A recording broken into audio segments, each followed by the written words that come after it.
Into the steadfast world of the Ponderosa rides one of the most colorful and unforgettable characters ever to grace a Bonanza episode, the legendary trickster and larger-than-life promoter Henry T. P. Comstock. From the moment his wild-eyed mule carries him onto Cartwright land, pursued by vengeful men from California, the script bursts with energy, humor, and sharp commentary on the chaotic spirit of the gold rush era. Comstock arrives not as a simple wanderer, but as a walking tall tale, a man whose mouth runs faster than his mule, and whose imagination knows no bounds. His presence immediately injects the episode with delightful comic relief, while simultaneously illuminating deeper themes of deception, greed, and the seductive power of a good story on the American frontier. The Cartwright brothers first encounter Comstock in a tense yet masterfully staged sequence. Four determined riders from California chase the old rogue intent on hanging him for past claim-jumping offenses. The brothers, ever vigilant protectors of their domain and quick to dislike unfair odds, intervene with expert marksmanship. Adams' precise shot with the Sharp's buffalo gun, followed by the others demonstrating their skills, sends the pursuers fleeing in terror, convinced they face devils rather than men. This opening action not only showcases the brothers' formidable abilities, but also sets the stage for Comstock's grand entrance into the Cartwright world. One can almost hear the crack of rifles echoing through the canyons and feel the dust rising from the fleeing horses as the script paints a vivid Western tableau. Saved from immediate justice, Comstock wastes no time launching into his signature style. His theatrical prayer of gratitude to the Lord, complete with dramatic vows never to lie, steal, or jump another claim again, is pure comedic gold. The writing captures his slippery charm perfectly. Even as he swears his repentance, the audience senses the temporary nature of his reformation. "Strike me dead if I do, Lord," he proclaims, only to hedge his bets moments later. These moments reveal the script's gentle humor and keen understanding of human nature. Comstock is no mere villain, but a lovable rascal whose survival depends on his silver tongue and boundless audacity. Once invited to the Ponderosa for a meal, Comstock truly comes alive. The dinner scene ranks among the episode's most memorable, showcasing the warmth of the Cartwright home and Hop Sing's culinary mastery. Comstock praises the food with flowery eloquence, claiming to have feasted at the tables of kings and dined with millionaires, yet never having enjoyed such a supper. His compliments to Hop Sing, addressing him as a worthy descendant of Confucius with unmatched wizardry in the culinary arts, blend humor with a touch of genuine appreciation. The script uses this interaction to highlight cultural contrasts and the universal language of good cooking, while Hop Sing's deadpan responses add to the charm. What follows is a masterclass in Comstock's outlandish storytelling. He regales the family with tales of his adventures across the seven seas, his boyhood in Canada near mythical lakes, with names like Nipishema and Semihuchi, and his supposed close friendship with Captain John Sutter. The names and details tumble forth in a torrent of exaggeration, each more colorful than the last.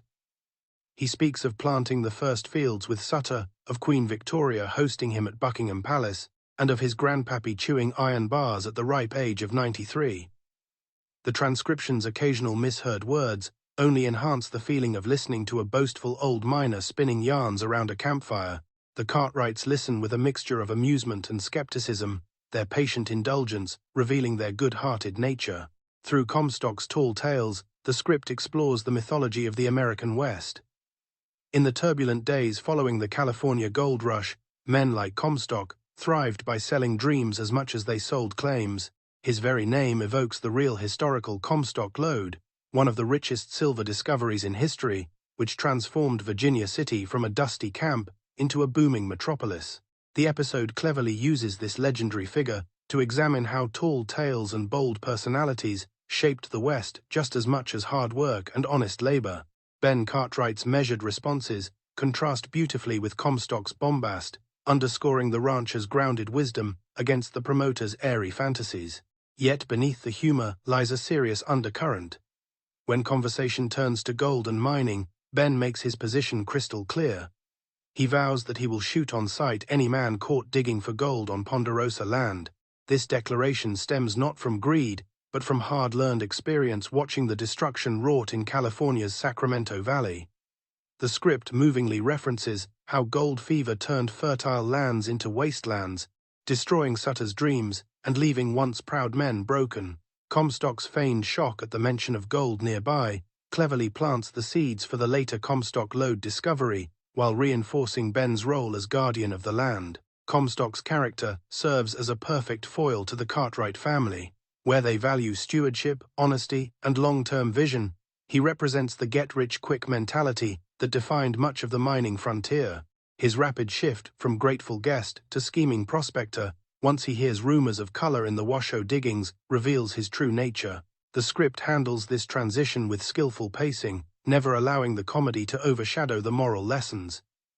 We laugh at his antics, yet we understand why men like him both enchanted and endangered the developing West. The arrival of Henry T. P. Comstock also deepens our appreciation for the Cartwrights' hospitality and moral code. Despite suspecting his character, they offer him food, shelter, and even employment. This generosity reflects the frontier ethos of helping strangers while remaining vigilant. Little Joe's playful suspicion, Hoss's good-natured tolerance, and Adam's watchful skepticism create a rich tapestry of family reactions that make the scenes feel alive and authentic. In the broader context of 1960s television, Comstock represents Bonanza's willingness to embrace colorful historical figures and blend fact with fiction. The series frequently drew from real Western lore, using it to entertain, while gently educating viewers about the complexities of America's expansion. This episode excels by making Comstock both entertaining rogue and cautionary figure, a man whose dreams of wealth foreshadow both great fortune and personal downfall. One feels genuine nostalgia watching Comstock's larger-than-life personality unfold. In an age of spectacle and exaggeration, he embodies the spirit of the gold rush storytellers who captivated audiences around campfires and in saloons. His black stovepipe hat, wild eyes, and ceaseless chatter create an indelible visual impression, even in text form. The writing invites us to picture him gesturing wildly at the dinner table, charming his hosts, while already plotting his next scheme. As Comstock departs for the Washoe diggings, promising to return to his merchant ways, we sense the gathering storm. His departure marks the transition from light-hearted introduction to the more serious developments of gold discovery and its consequences. The script handles this pivot elegantly, using Comstock's colorful presence to draw us deeper into the world of Virginia City and the temptations that threaten even the steadfast Ponderosa. Henry T. P. Comstock's arrival enriches the episode immeasurably. He brings laughter, energy, and a touch of historical authenticity that elevates the story beyond simple Western fare. Through his outlandish tales and scheming ways, the script explores timeless questions about truth and deception, ambition and integrity, and the fine line between dreamer and deceiver on the American frontier. The Cartwrights' measured response to him reaffirms their values and deepens our admiration for the family at the heart of this beloved series. In the golden age of television westerns, few guest characters left as memorable an impression as this boastful old rascal. His arrival reminds us why Bonanza continues to captivate. It balanced high adventure with human comedy, moral seriousness with warm humor, and grand historical sweep with intimate family moments. As the sun sets, on another day on the mighty Ponderosa, Comstock's shadow lingers, promising more excitement, more schemes, and more opportunities for the Cartwrights to prove the enduring power of honor over fleeting fortune.